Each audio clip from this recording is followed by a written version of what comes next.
Good morning friends.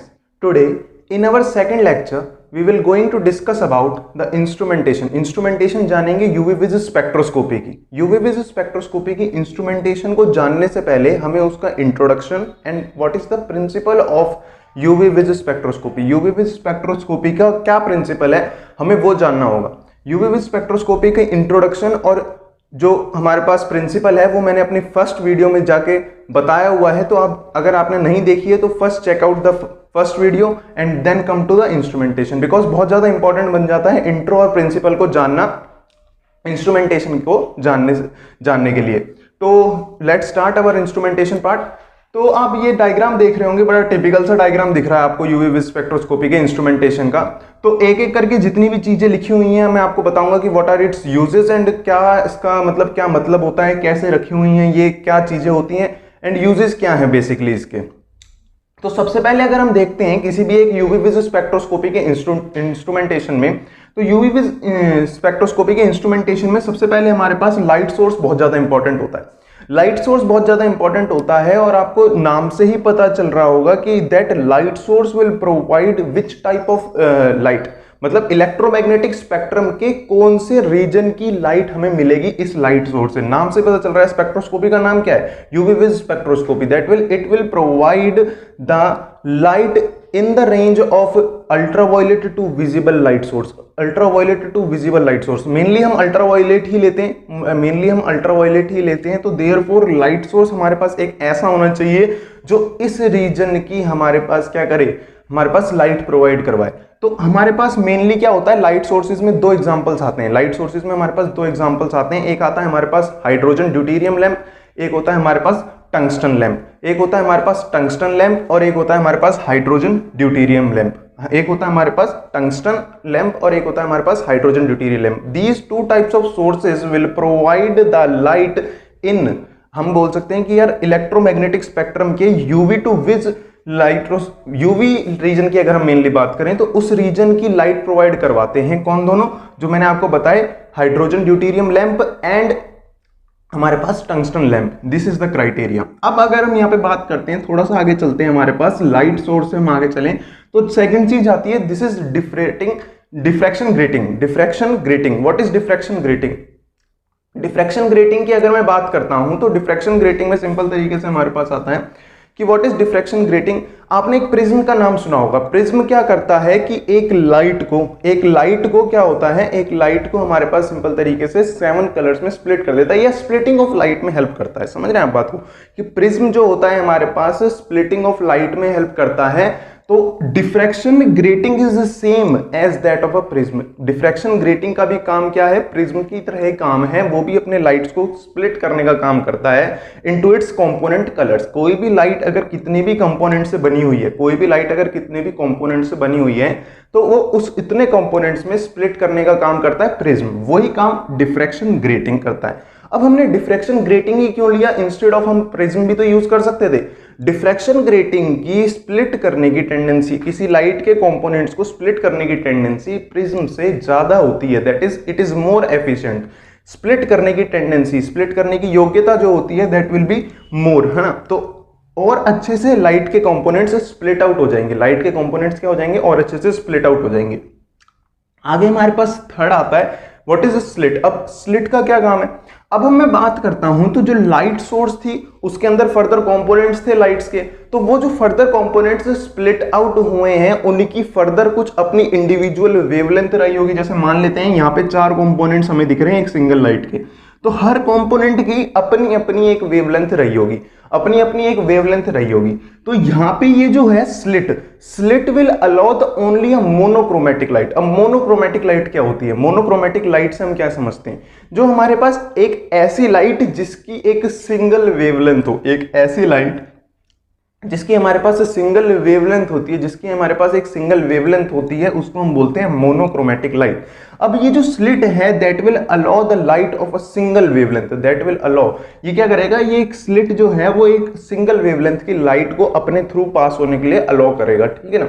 तो यहाँ पे हम स्लिट या हम मोनोक्रोमेटर का भी यूज कर सकते हैं। कई बार क्या लिखा रहता है भाई मोनोक्रोमेटर यूज करते हैं, तो मोनोक्रोमेटर का क्या काम है, मोनोक्रोमेटर का भी यही काम होता है कि ये जो वेरियस वेवलेंथ की लाइट है उसमें से कोई एक सिंगल वेवलेंथ ऑफ लाइट को चूज कर लेना, या हमारे पास मोनोक्रोमेटर के बाद जो हमारे पास लाइट निकल के आएगी that is from this part के आगे अगर कोई लाइट जाती है तो हमारे पास क्या आता है कि एक सिंगल वेवलेंथ ऑफ लाइट हमारे पास निकल के आती है, एक सिंगल वेवलेंथ ऑफ लाइट हमारे पास निकल के आती है। सिंपल तरीके से आगे हम यहाँ पे बात कर लेते हैं। तो ये जो आपको दिख रहा है that is a circular part, अगर हम बात करते हैं ये बहुत ज्यादा इंपॉर्टेंट बनता है। ये बहुत ज्यादा इंपॉर्टेंट इसलिए बनता है, this is termed as a rotating disc, this is termed as a rotating disc, this is termed as a rotating disc. और इसके हमारे पास 3 कंपोनेंट्स होते हैं इसके अंदर। हमारे पास क्या होते हैं, 3 कंपोनेंट्स होते हैं इसके अंदर। हमारे पास फर्स्ट होता है, हमारे पास first is opaque, second is mirror and third is transparent, है ना। पहला हमारे पास होता है ओपेक, दूसरा होता है हमारे पास दूसरा होता है हमारे पास mirror and third is the transparent. तीनों के अपने अपने फंक्शंस हैं कि क्या किस तरीके से क्या लाइट अगर टकराएगी तो ओपेक पे होएगी तो क्या चीज होएगी, ट्रांसपेरेंट से जाएगी तो क्या होगा, मिरर पे जाएगी तो क्या होगा, that will be the criteria. तो एक एक करके हम सबको जानते हैं। पहले देखो, अगर रोटेटिंग डिस्क की अगर हम बात करते हैं और उसके ओपेक वाले सेगमेंट की अगर मैं बात करता हूं, ओपेक मतलब ओपेक कोई भी चीज जो होती है वो अपने थ्रू लाइट पास नहीं होने देगी, दैट विल कि वो लाइट लेगी और लाइट क्या होगी, टकरा के रिफ्लेक्ट होके वापस चली जाएगी, रिफ्लेक्ट होके वापस चली जाएगी। तो आगे मैं यहां पे बात करता हूं कि जो ओपेक वाली चीज है ना, ओपेक वाली चीज क्या करेगी, इस लाइट को आगे पास नहीं होने देगी, इस वाले इंस्ट्रूमेंटेशन पार्ट पे आने ही नहीं देगी, इस वाले इंस्ट्रूमेंटेशन पार्ट पे आने ही नहीं देगी। तो क्या डिटेक्टर कुछ डिटेक्ट कर पाएगा, क्या कुछ डिटेक्टर कोई डिटेक्टर कुछ लाइट डिटेक्ट ही नहीं कर पाएगा, करंट फ्लोज ही डिटेक्ट नहीं कर पाएगा। अब करंट फ्लोज ही डिटेक्ट नहीं कर पा रहा, अगर मान लेते हैं कि अगर ओपेक से लाइटें टकराई, ओपेक से लाइटें टकराई, फिर भी ये कंप्यूटर और डिटेक्टर या हमारे पास चार्ट रिकॉर्डर में कोई करंट की वेव या हमारे पास कोई डिटेक्शन आ रही है, तो that is referring to that कि हमारे पास जो इंस्ट्रूमेंटेशन है वो खराब है, क्या है, फॉल्टी इंस्ट्रूमेंटेशन है। बिकॉज क्या होता है कि ओपेक में से तो यार बिल्कुल भी लाइट पास नहीं होनी चाहिए ना, ओपेक में से हमारे पास बिल्कुल भी लाइट पास नहीं होनी चाहिए। तो लाइट अगर पास नहीं होगी तो डिटेक्टर और कंप्यूटर में कोई हमारे पास डिटेक्शन नहीं होगी, और डिटेक्शन नहीं होगी तो हमारे पास क्या होगा, कोई चार्ट में रिकॉर्डर नहीं होगा। तो देयरफॉर हम ये बोल सकते हैं कि जो ओपेक से अगर लाइट टकराई तो हमारे पास कोई रिकॉर्डिंग नहीं होनी चाहिए, कोई डिटेक्शन नहीं होनी चाहिए। बट अगर ऐसा होता है कि डिटेक्शन आ जाती है या चार्ट रिकॉर्डर पे कोई हमारे पास वेव आ जाती है, दैट इज रेफरिंग कि हमारे पास जो इंस्ट्रूमेंटेशन है वो खराब है, because opaque will not allow, opaque objects कभी भी लाइट को अपने थ्रू पास होने नहीं देंगे। ये बात समझ में आती है, आई होप सो गाइस कि क्लियर होगा कि रोटेटिंग डिस्क का ओपेक पार्ट क्या करता है। ये पता लगाने के लिए हेल्प करता है कि वेदर अवर इंस्ट्रूमेंटेशन, क्या हमने जो इंस्ट्रूमेंटेशन लिया है वो सही भी है या नहीं है। ये तो पता होना चाहिए ना कि भाई हमने लगा दिया सारे इंस्ट्रूमेंटेशन, फिर बाद में पता चला कि वो सही नहीं, ये बात होती है। Then we talk about mirror part. Mirror part क्या करता है, मिरर पार्ट क्या करता है कि ये जो लाइट आई है, ये जो लाइट आई है उसको डाउनवर्ड डायरेक्शन में, उसको डाउनवर्ड डायरेक्शन में क्या करता है, रेफरेंस सेल के साइड, रेफरेंस सेल के साइड हमारे पास क्या करता है, रेफरेंस सेल के साइड डायरेक्ट करता है उसको। मिरर पार्ट जो होता है, मिरर सेक्शन जो होता है रोटेटिंग डिस्क का, वो हमारे पास अगर ये रोटेटिंग डिस्क घूम रही है, मान लो रोटेटिंग डिस्क घूम रही है और अगर लाइट मिरर सेक्शन पे जाके टकराती है तो मिरर क्या होता है, मिरर क्या करता है, that will allow the light to come downwards in order to direct it to the reference cell. देखो, direct it to the reference cell, नीचे की तरफ आई एंड ये वाला जो मिरर होगा ये फर्दर डायरेक्ट करेगा लाइट को रेफरेंस सेल की तरफ। ये बात समझ में आनी चाहिए। तो मिरर सेगमेंट का क्या काम है कि जो हमारे पास लाइट सोर्स है, मोनोक्रोमेटिक लाइट आ रही है ये स्लिट के थ्रू, तो हम बात कर सकते हैं जो मिरर पार्ट होगा, वो मिरर पार्ट क्या करेगा कि भाई लाइट को रेफरेंस सेल की तरफ डायरेक्ट करने की कोशिश करेगा। आगे हम यहाँ पे बात करते हैं, देखो ट्रांसपेरेंट सेक्शन आता है, रोटेटिंग डिस्क का ट्रांसपेरेंट सेक्शन आता है, और हमें ये पता है कि ट्रांसपेरेंट सेक्शन से पूरी की पूरी लाइट क्या होती है, हमारे पास पास थ्रू हो जाती है, ट्रांसपेरेंट है।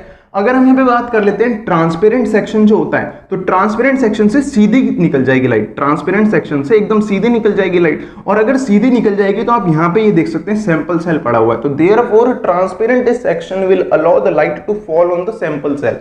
जो ट्रांसपेरेंट हमारे पास सेक्शन है रोटेटिंग डिस्क का, उससे अगर लाइट जाती है या उस पे लाइट पड़ती है तो उसके आगे जाने के बाद क्या होगा, वो सैंपल सेल से टकराएगी, सैंपल सेल से मीट होगी, उसकी बातचीत किससे होगी भाई, सैंपल सेल से। अगर मिरर की अगर मैं बात करता हूं तो मिरर से अगर टकराती है तो आगे चल के उसको किससे मिलना है, आगे चल के उसको रेफरेंस सेल से मिलना है, ये बात समझ में आती है। आगे हम यहाँ पे बात कर लेते हैं, तो रोटेटिंग डिस्क की तीनों सेगमेंट्स का हमें क्या कहते हैं, क्या कहते हैं, फंक्शन हमारे पास क्लियर होना चाहिए। मैं समराइज कर देता हूं कि ओपेक इट इज यूज्ड, भाई ये यूज होती है इंस्ट्रूमेंटेशन की सही, ये सही है गलत है क्या दिक्कत आ रही है वो पता लगाने के लिए। मिरर की अगर मैं बात कर लेता हूं तो अगर मिरर से लाइट टकरा रही है that will go to the reference cell, और अगर हम बात करते हैं ट्रांसपेरेंट के थ्रू पास आउट हो रही है तो that will meet the sample cell. ये हमारे पास समराइजेशन हो जाती है किसकी, हमारे पास हमारे सिंपल तरीके से समराइजेशन हो जाती है रोटेटिंग डिस्क की। तो अगर हम यहाँ पे आगे चलते हैं सैंपल सेल और रेफरेंस सेल में, अब दोनों को सेम पढ़ेंगे। सैंपल सेल और रेफरेंस सेल की अगर हम बात करते हैं तो दोनों को कंपेयर करते हुए पढ़ेंगे। तो सैंपल सेल और हमारे पास रेफरेंस सेल, मान लेते हैं कि हमारे पास कोई टेस्ट करने के लिए सैंपल आया है और उसको हमें पता लगाना है कि what type of a sample it is, what type of a concentration it has, मतलब क्या कंसंट्रेशन है उसके अंदर और किस तरीके का सैंपल है भाई हमें पता नहीं। तो थोड़ी बहुत तो देख के ही पता चल जाता है कि यार इसके रिलेटेड ही होगा। अब अगर मान लेते हैं कि यार ब्लड आया है या कुछ भी आया है मान लेते हैं तो उससे ही रिलेटेड मानेंगे ना।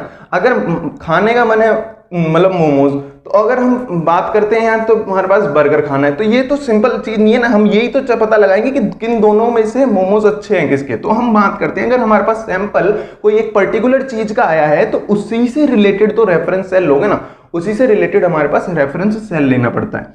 आगे हम यहाँ पे बात करते हैं जो सैंपल सेल और रेफरेंस सेल होते हैं इनको हम क्या रखते हैं, क्वार्ट्स के क्या करते हैं, क्वार्ट्स के उसमें रखते हैं, कंटेनर्स में रखते हैं। अब क्वार्ट्स के कंटेनर्स में रखने का मतलब क्या है, क्वार्ट्स के कंटेनर में ही क्यों रख रहे हैं, ग्लास के कंटेनर्स में क्यों नहीं रख रहे। ग्लास के कंटेनर में इसलिए नहीं रख रहे बिकॉज ये जो यूवी स्पेक्ट्रोस्कोपी है जिसमें यूवी लाइट हम यूज कर रहे हैं वो ग्लास क्या करता है, एब्जॉर्ब कर लेता है। ग्लास क्या करता है, यूवी लाइट को एब्जॉर्ब कर लेता है। दैट्स व्हाई उसकी इंटेंसिटी तो सैंपल ने कम थोड़ी ना करी है, जो हमने उस कंटेनर में रखा है वो कंटेनर ही उस लाइट को खा रहा है। अगर वो कंटेनर ही उस लाइट को खा जाएगा तो हमें उसकी एक्चुअल प्रॉपर्टी, सैंपल की एक्चुअल एब्जॉर्बिंग पावर पता ही नहीं लग पाएगी, कितनी लाइट उसने एब्जॉर्ब कर ली और कितनी लाइट सैंपल ने एब्जॉर्ब करी है, कितनी लाइट हमारे पास ग्लास ने एब्जॉर्ब कर ली, कितनी लाइट हमने हमारे सैंपल ने एब्जॉर्ब कर ली। तो that's why we use quartz for containing the sample cell and reference cell, sample cell और रेफरेंस सेल। आगे हम यहाँ पे बात करते हैं कि सैंपल सेल से पास करी, मिरर लगा हुआ है, नीचे रोटेटिंग डिस्क होगी। नीचे रोटेटिंग डिस्क की जो सेटलमेंट है वो इस तरीके से करी जाती है कि ये जो लाइट है that will pass through the transparent section and it will go to the detector और and computer, detector and computer. अब ध्यान से समझने वाली बात ये है कि डिटेक्टर और कंप्यूटर में जाने से पहले यहाँ पे एक चीज होती है, यहाँ पे एक चीज होती है क्या, कि अगर मैं बात करता हूं कि इंटेंसिटी, यहां से मान लेते हैं यहां से आई नॉट ही चल रही है, यहां तक आई नॉट ही गई क्योंकि इनिशियल इंटेंसिटी थी, यहां तक भी आई नॉट ही गई रेफरेंस सेल से पहले। अब सैंपल सेल से बाहर निकलने के बाद इंटेंसिटी कुछ और होगी, रेफरेंस सेल से निकलने के बाद इंटेंसिटी कुछ और होगी। बिकॉज अगर मैं बात करता हूं जो रेफरेंस सेल से बाहर निकलने वाली लाइट है, रेफरेंस सेल से बाहर निकलने वाली लाइट है उसकी intensity compared to the intensity, किससे कंपेयर कर रहे हैं, intensity of light that is coming out from the sample cell, वो क्या होगी, ज्यादा होगी। बिकॉज क्या होता है कई बार हमारे पास सैंपल सेल में इंप्योरिटीज भी होती हैं भाई, वो भी लाइट को एब्जॉर्ब करेंगी, या कुछ और फैक्टर्स भी होते हैं जिसको हम बोल सकते हैं कि that will allow the light to become more less intense हो जाती है ना। तो अगर मैं बात करता हूं intensity from reference cell, intensity from reference cell जो बाहर आ रही है वो ज्यादा होगी intensity from the sample cell, intensity from the sample cell, intensity from the sample cell. तो अगर मेरे को ये बात बताओ कि जैसे ही ये लाइट यहां पे इंटेंसिटी इसकी ज्यादा है कंपैरेटिवली टू दिस, तो आगे चल के अगर डिटेक्टर या कंप्यूटर दो लाइट्स को देखेगा ना, तो दो लाइट्स का क्या होता है, यहां पे एक मॉडिफायर लगा होता है। मॉडिफायर होता है मतलब अगर हम बात करते हैं कि जो लाइट सिग्नल्स होते हैं, जो लाइट के सिग्नल्स होते हैं that will be converted into current signals में कन्वर्ट हो जाते हैं। और अगर करंट सिग्नल्स में चेंज हो रहे हैं तो करंट क्यों फ्लो हो रहा है, बेसिकली करंट क्यों फ्लो हो रहा है, करंट इसलिए फ्लो हो रहा है बिकॉज क्या हो रहा है कि दोनों की इंटेंसिटी में डिफरेंसेस हैं। Intensity is basically related to the voltages, तो वोल्टेज में अगर डिफरेंस है तो करंट तो फ्लो होगा ही। पॉजिटिव नेगेटिव हम देखते हैं ना, हायर वोल्टेज लोअर वोल्टेज, तो हमारे पास क्या हो रहा है कि लो वोल्टेज हाई वोल्टेज वाला कंडीशन बन जाती है और उसकी वजह से हमारे पास क्या होता है, करंट हमारे पास फ्लो करने लग जाता है। करंट अगर हमारे पास फ्लो करने लग जाएगा तो करंट अगर हमारे पास फ्लो करने लग जाएगा that current will be detected by the computer और द डिटेक्टर। और आगे हम यहाँ पे बात करते हैं कि ये जो करंट है वो ना बहुत ही लेस एम्पलीट्यूड का होता है, बहुत ही कम इंटेंसिटी का होता है, बिकॉज लाइट ही है यार, लाइट इतनी तो ज्यादा एब्जॉर्ब ठीक है निकल रही है, पर इतनी ज़्यादा इंटेंसिटी में डिफरेंस भी नहीं है कि हमारे पास इतना ज़्यादा करंट फ्लो करने लग जाए कि हम को पता ही लगा सकें कि भाई हमें शॉक ही लग रहा है। तो देयरफॉर हमारे पास जो करंट की इंटेंसिटी होती है वो हमारे पास क्या होती है, कम होती है। करंट की इंटेंसिटी क्या होती है, हमारे पास कम होती है। तो उसको अगर हमें चार्ट पे रिकॉर्ड करना है तो दैट विल बी रिक्वायर्ड कि हम उसकी इंटेंसिटी को बढ़ाएं। तो एम्पलीफायर लगाते हैं, हम क्या करते हैं, एम्पलीफायर लगाते हैं। तो एम्पलीफायर जो होता है that will increase the strength of the current, that will increase the strength of the current, and current की अगर स्ट्रेंथ बढ़ जाती है तो that will be easily detected, और उसका जो हम बोल सकते हैं पीक्स बना देते हैं। जैसे आप देख रहे हैं कि चार्ट रिकॉर्डर क्या करता है कि उसकी सर्टेन पीक्स बना देता है। तो उससे हम क्या कर सकते हैं कि पूरी इंस्ट्रूमेंटेशन को परफॉर्म करने के बाद वी कैन से कि भाई एक हमारे पास कंसंट्रेशन का क्राइटेरिया भी आ गया, जो मैंने आपको क्या कहते हैं प्रिंसिपल में भी समझाया था कि हाउ कैन वी कैलकुलेट, या हम बोल सकते हैं कि कंसंट्रेशन भी पता लगा सकते हैं, क्वांटिटेटिव एनालिसिस भी कर सकते हैं और क्वालिटेटिव एनालिसिस भी कर सकते हैं। तो यही हमारे पास पूरी एक इंस्ट्रूमेंटेशन रहती है कि भाई कैसे कैसे क्या क्या चीजें होती हैं। मैंने आपको सारा समझा दिया कि what are the uses of all the different चीजें जो दिख रही हैं यहाँ पे आपको। तो यहाँ तक हमारा इंस्ट्रूमेंटेशन पूरा क्लियर हो जाता है, तो और कुछ बचता नहीं है इस इंस्ट्रूमेंटेशन में।